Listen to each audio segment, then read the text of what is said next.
Welcome to the Whatcom Dads podcast, a podcast where three dads get together and we make stuff up about how incredible we are at parenting. Not really. But I'm Chris Roselli. I'm Mark Bagley. And I'm Nathan Dwyer. And this week we talk about how to react when your kids make mistakes and when they run into problems. We're glad you're here. Stick around.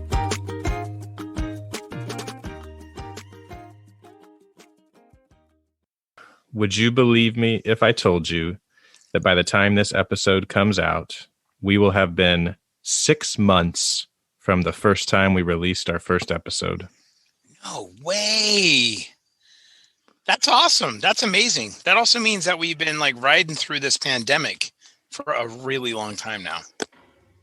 So what's your reaction to doing this for 6 months? And that's 6 months of being on the air. We did spend a month or two figuring this out and making sure it was going to work.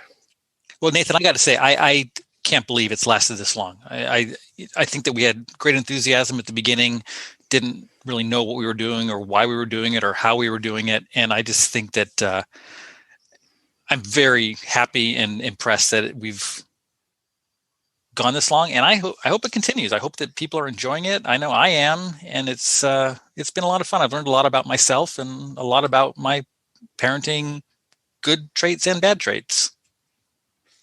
Yeah, I don't think I would have ever guessed that I would reflect upon my own parenting as much as I do thanks to this podcast. We are not giving the right answers for everyone. We're just basically reflecting and sharing with what we did as an option for other parents. And I think that when I realized, and maybe this is because of you, Nathan, that, we're not here to give expert advice. We are here to share our mistakes, our failures, and our successes. And that's when I think it started to click for me. Yeah, and I think we've tried to point people to the experts, whether it's the articles and books that we link in the show notes or the guests that we bring on. I think that provides the perspective, and then we can talk about what's worked for us. So in honor of the 6-month anniversary, on our Facebook page, we did post a chart that shows all of the last 25 episodes and shows all of the guests and all of the topics and all the things we covered on Whatcom Dads Recommend. So if you're a newer listener and you haven't caught some of the back episodes, it's a great place to go and check out. Say, oh, well, that might be something that I'm dealing with or would need information on. So go ahead and check out our Whatcom Dads podcast Facebook page and find that chart on there for our past episodes. And man, we are lucky to have so many really great experts in our community that we can draw on to be able to come into this podcast and help us out. They've been really great.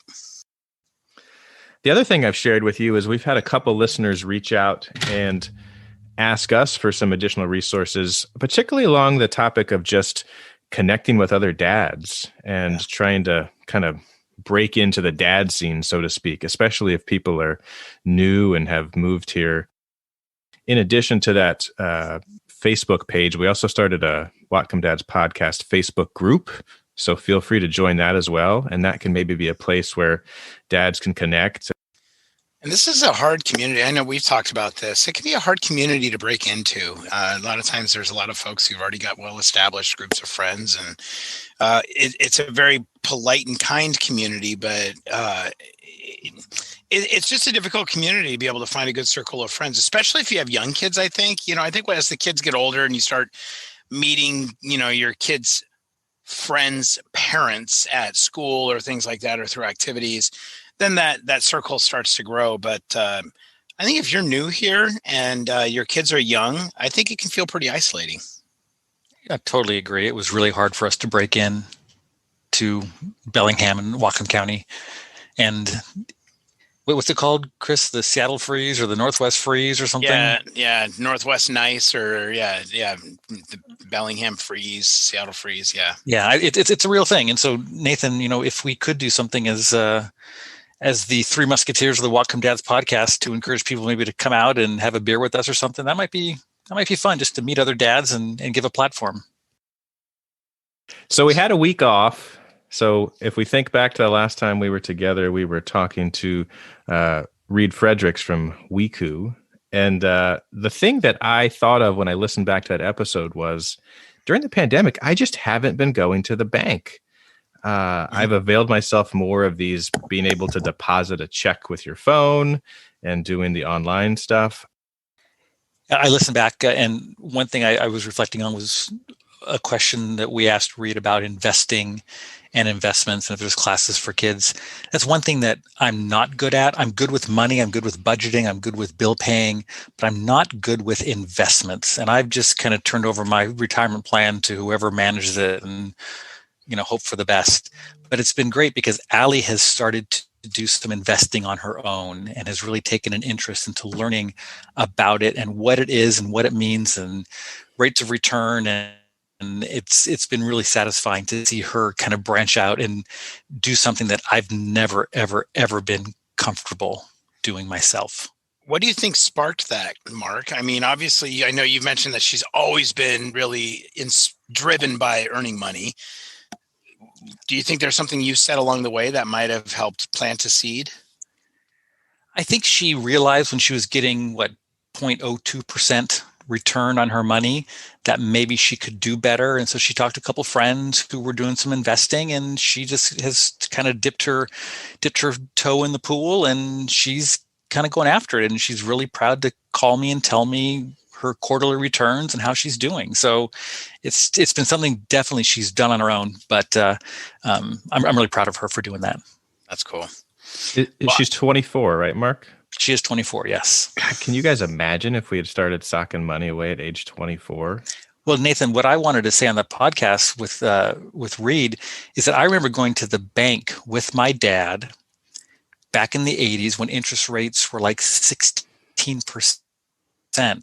And taking my little book, we called it a passbook, and going up to the counter, and the lines were always really long, and they would stick the book in the little machine and would come out, and I would have all this huge amount of interest on my money because the rates were out of control. And so that's when I realized, wow, this saving thing is really great because I'm doing nothing and I'm making bank. And our audio had a little glitch. You said 16%, like 1/6? Yeah, between 16 and 18% interest rates. Yes. Good gosh. I guess the flip side of that is your parents' mortgage was at a much higher rate. Well, yeah, luckily they did not have an adjustable mortgage, but yeah, interest rates were 20% on home loans at the time. Jeez. Yeah, whole different time.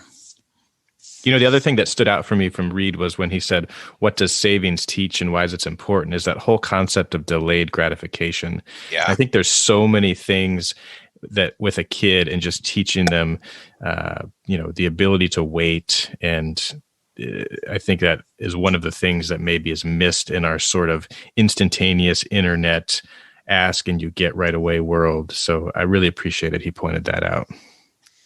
And for me, I agree with you, Dwyer. And for me also with our kids, teaching them the concept of money to help them understand things that they need versus what they want. And then it also allows them to determine how badly do they want something. So Alyssa right now wants slides, which are, they're flip-flops, but your feet slide all the way into them. So they cradle your whole foot. So soccer players all have them. And she wants some for basketball.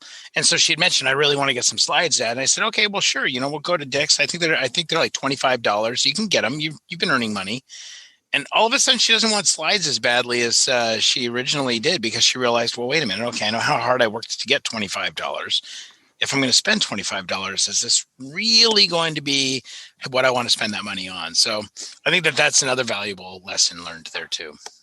And then the other lesson that comes on top of that is you pull out your $25 that you made when you're mowing lawns, and then all of a sudden it actually costs $27.25 because you don't have any concept of sales tax. Totally. So true.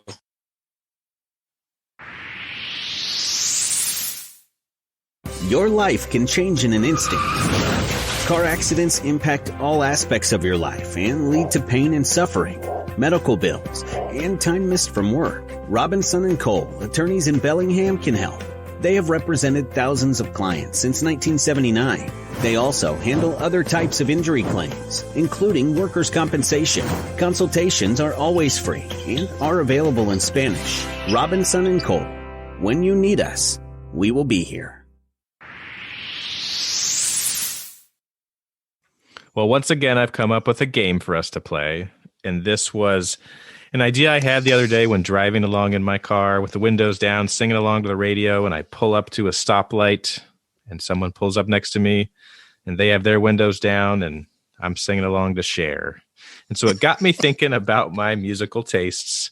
And I came up with this thought experiment. We'll call it the Desert Island Music Experiment. If you were stranded on a desert island, and you could choose only 3 artists or bands, and you get their entire catalog to listen to for the rest of time, what music would you bring with you on your iPod shuffle? So I've had more time to think about this than you guys, so I'll go first. I hope your first one is not Cher. It is not Cher. Believe in life after love. And in all fairness, Cher was on the radio, so it wasn't like I had a Cher playlist while I was going down the street. Thanks, Cafe 104.1.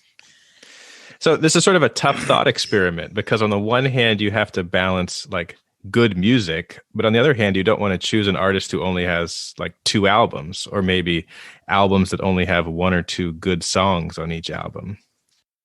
For my first pick, I'm going to choose U2. And because that is one of my favorite bands and because of the longevity, I think there's plenty of albums, plenty of different styles of music there. Anything pop into mind for you guys? I would say, well, the first of my 3 off the top of my head would be Led Zeppelin. Ooh. That's a good one. Do you have the box set 1, 2, 3, and 4? Chris, I have the albums 1, 2, 3, and 4 on vinyl.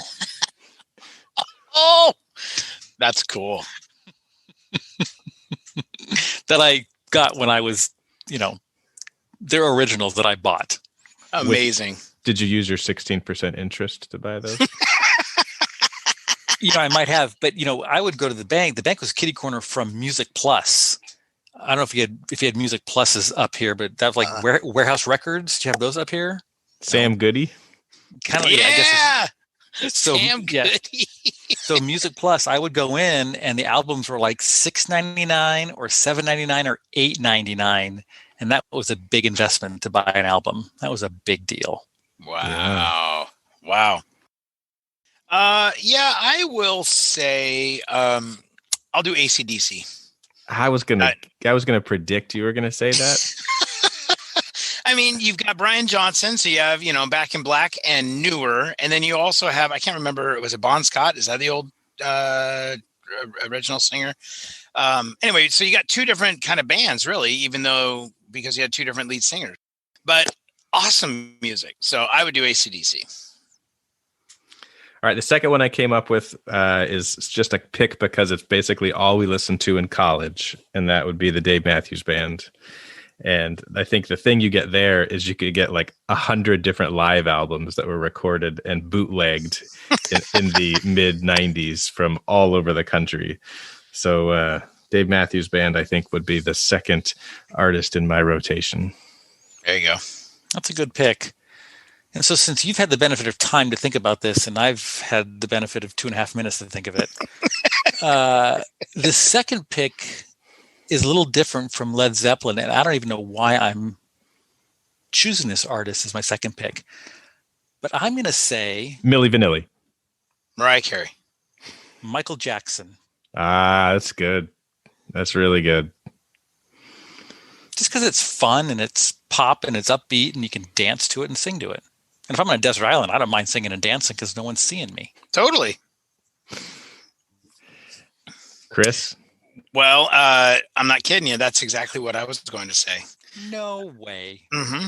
So Michael Jackson, he had a number 1 hit for 5 straight decades in a row. Might be 6, but I know 5.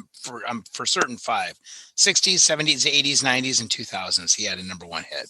So can we include the Jackson 5 with the Michael Jackson collection?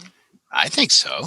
I'd argue we could. See, and that's Christmas album there too, right? I mean, you got Santa Claus is coming to town, so you are going to be on your desert island listening to Christmas music, and then you can also listen to Beat It in August. So there you have it.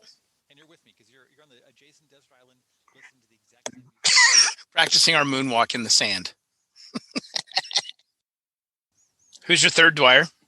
All right. So this one was the toughest for me. And I weighed a lot of different things, but I ultimately landed at Garth Brooks. I think there's just a solid catalog. And I'm not like super country western guy, but he just has a lot of different upbeat songs, slow songs, spans decades. So, Chris, since I took yours last time, why don't you go first in this last round and give me a second to think of my third one? Well, and I'll say exactly what you said. I mean, I only have a few minutes here to think of some. So these are really the three bands that immediately came off the top to my head, right? So AC/DC and Michael Jackson. And then Huey Lewis jumped out, but I'm like, yeah, that's just a few songs. I love Huey Lewis, but the one that just keeps jumping out at me is actually Tom Petty and the Heartbreakers. So to have Tom Petty, I think would be pretty good. So there you have it. Yeah, Tom Petty, that's really good. That's really, really good. My third one, of course, you know me. Whenever we play these games, I got to pick an extra. My toss-up is between the Rolling Stones and Stevie Wonder. Ooh. And I think I would lean towards Stevie Wonder. Because you listen to his early stuff when he was just like a 12-year-old, and he's got an amazing album when he was just a kid. That's a live album, and just what he's been able to do over his career. By the way, Stevie Wonder Radio on like Pandora or Amazon Music, it is one of our favorite stations to listen to. It's feel-good music. It's upbeat. It's great music. Well, listeners, if we overlooked someone that we clearly should have included, or you have different music tastes, we'd love to hear from you. So for our parenting topic this week, I took a little different approach. I gave my co-hosts homework. I gave them a book chapter to read. And it was from the book that I'm currently reading. It's on my bedside. Now, I'm going to admit my goal was to have this book finished in March. Today it's May 2nd. And I'm on chapter 8. But nonetheless, I'm in the middle of Barbara Coloroso's book entitled Kids Are Worth It, Giving Your Child the Gift of Inner Discipline. And so what I did is I gave Chris and Mark chapter 8 in the book, which is entitled Reacting When Your Kids Make Mistakes and Have Problems. And I thought it was an interesting read because it sort of provided maybe a middle ground or alternative for dealing with your kids when something goes wrong. It provided a lot of good hypotheticals. And I think, in this day and age, we all love our kids. We all want the best for our kids. But how we react in problematic times or when they make mistakes can really go a long way towards teaching them about being resilient and self-reliant and independent. I know that we've talked, just the three of us off the air in the past about in the university setting, both of you encounter 18, 19-year-olds who are still having their parents intervene on their behalf, and how that really is difficult for both professors and administrators in a university setting. I think that the term helicopter parent actually came about in the 90s from, I think, folks working in colleges because they were having such trouble dealing with parents trying to take care of their children's problems, even when the children were in college. Well, I know this will come as a shock to you, Nathan, and some of our hardcore listeners, but I think Barbara Coloroso got a lot of things wrong. Interesting. And I also want to say that the term helicopter parents did not come about in the 90s with the admissions counselors. There were helicopter parents when I was growing up in the late 60s and early 70s. The difference was the helicopter parents of that time were like Vietnam War helicopter pilots, where they would fly in, drop the kids off, and fly away and say, "You're on your own, figure it out." And now the helicopter parent, right, just hovers. That's the whole Now they just hover. it.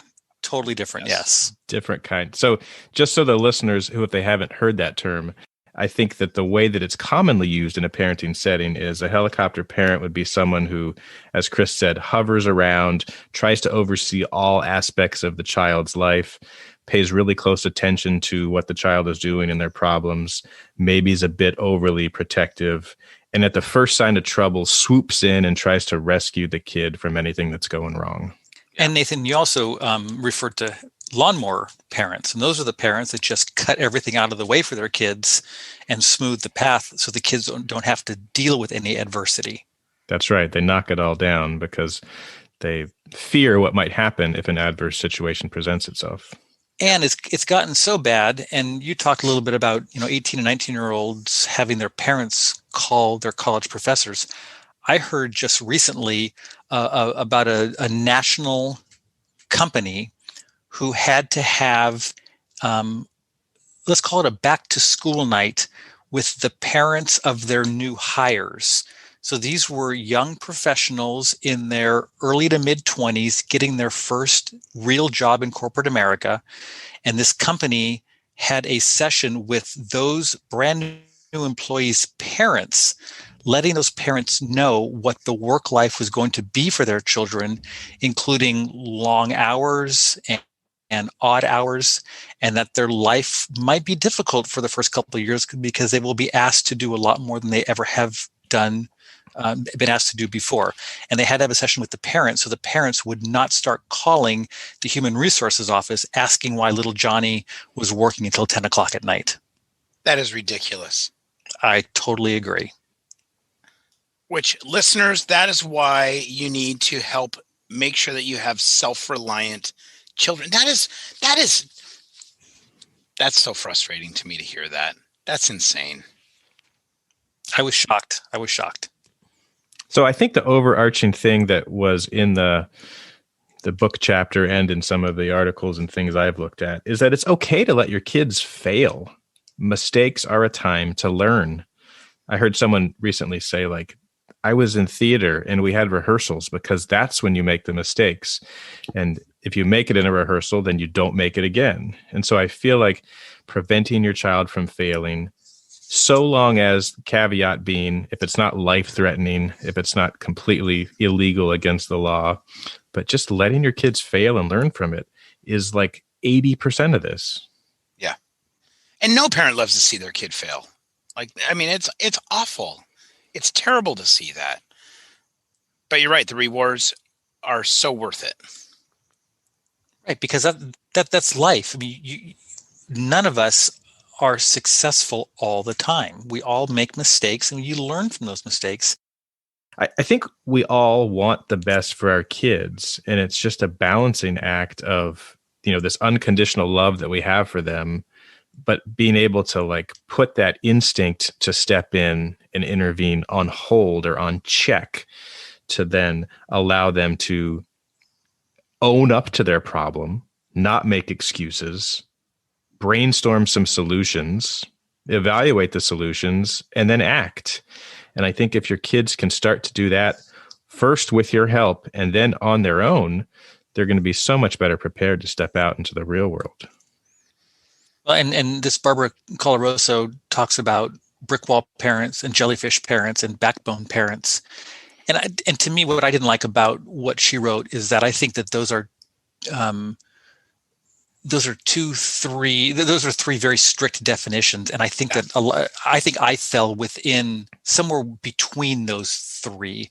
I agree. I didn't like the definitions that she gave, and how I felt she was trying to put all parents into one of those three categories.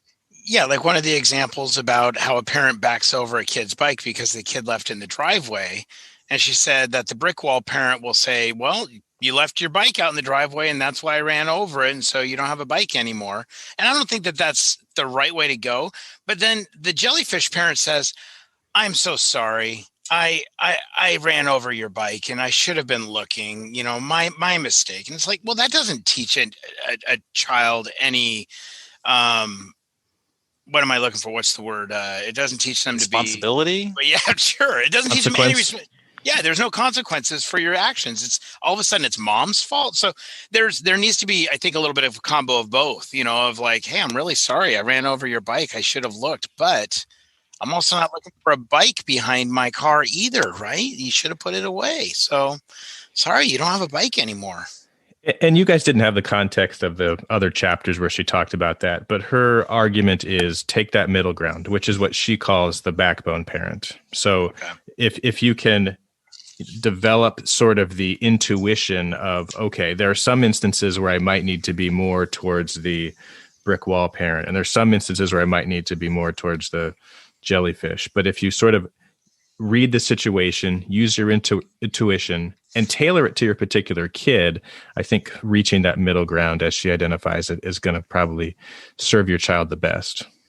Yeah. Right. And I like, you don't say to your kid, you're an idiot for doing that. Or you don't say to one child, boy, your sister never made that mistake. What's wrong with you? And those are Right. terrible parenting strategies, in my opinion. But ultimately, I agree with you, Chris. Sometimes it is the kid's fault. And sometimes they did mess up, and sometimes they just need to own that. And that's just the way it is. Mm-hmm. And that's Absolutely. and I feel like that's how I parented. And whether it was good or bad, it just kind of worked. And you got to read the room, right? I mean, I think all of us in every circumstance, you got to read the room.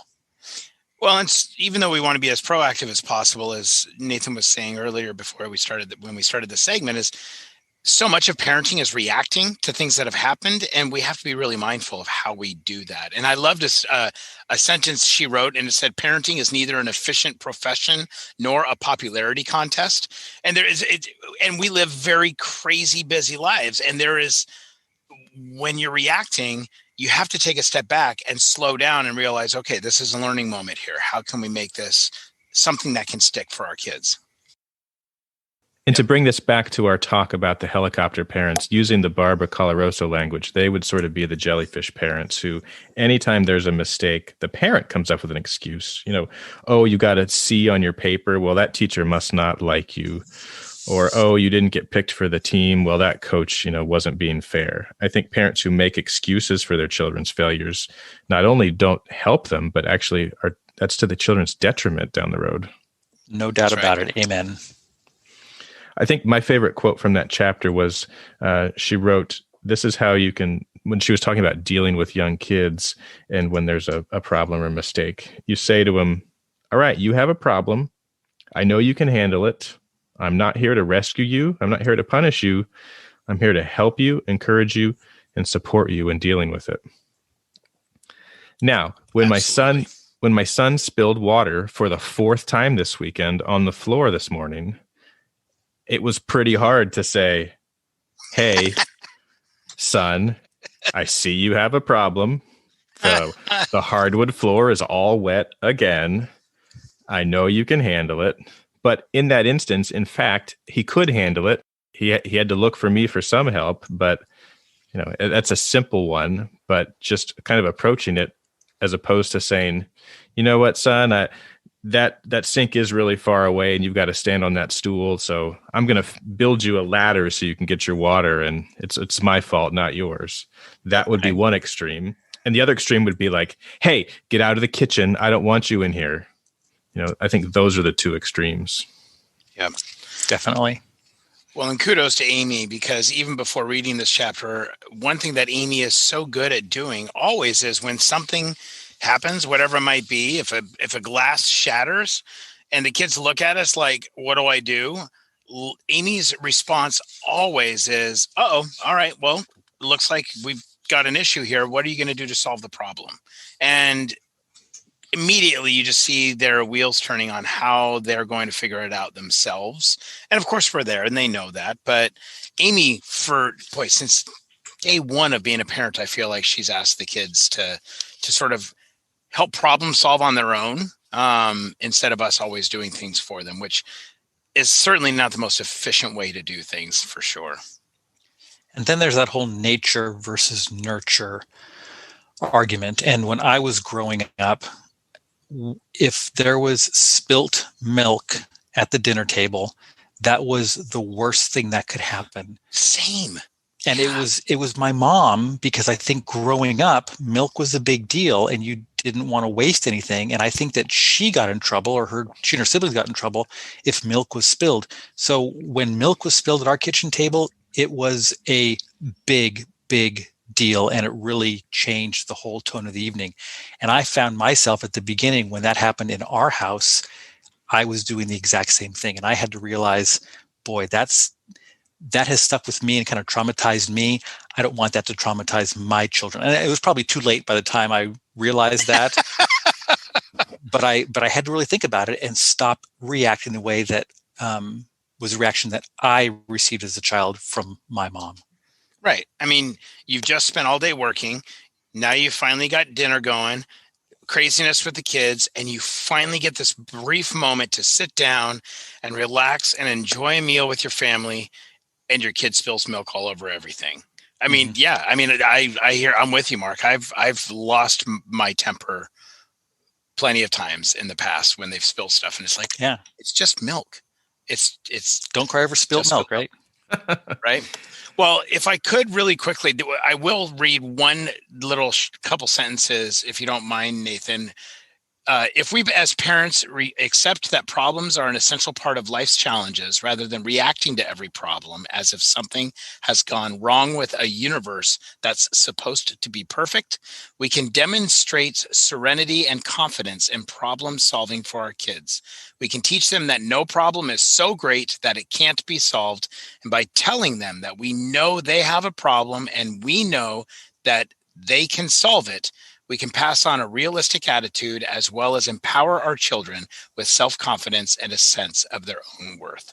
I loved that finishing bit that she did. I couldn't agree with that more. Right. And then when they do get out on their own, then they are able and willing to fix those problems on their own. And that's, I think, as parents, what you strive to do.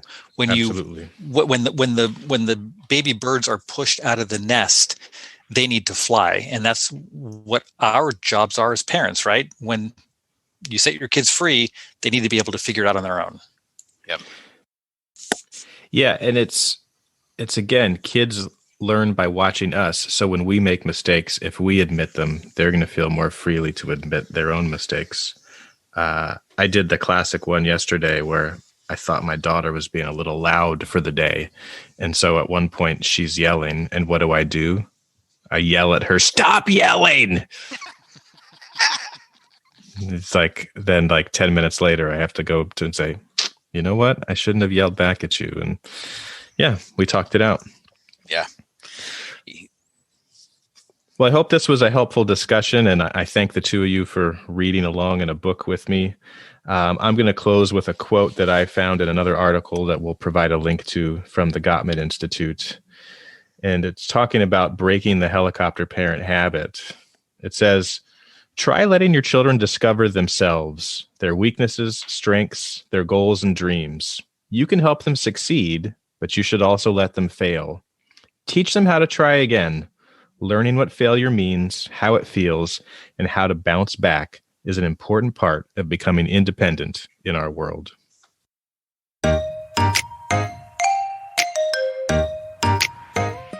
Thanks for listening to the Whatcom Dads podcast, and thanks to our sponsor, Robinson and Kole Attorneys. Don't forget to rate us on your favorite podcast app. And while you're at it, check us out on Facebook at the Whatcom Dads podcast, or shoot us an email. Tell us what you think at whatcomdadspodcast@gmail.com. Hey guys, instead of jokes this week, I thought we could all list some things that Northwest dads like. For instance, trucker hats from a local brewery. Northwest dads love the smell of freshly cut grass. Northwest dads love Frisbee golf. Northwest dads like shredding it at Galbraith Mountain. Northwest dads hopefully like podcasts.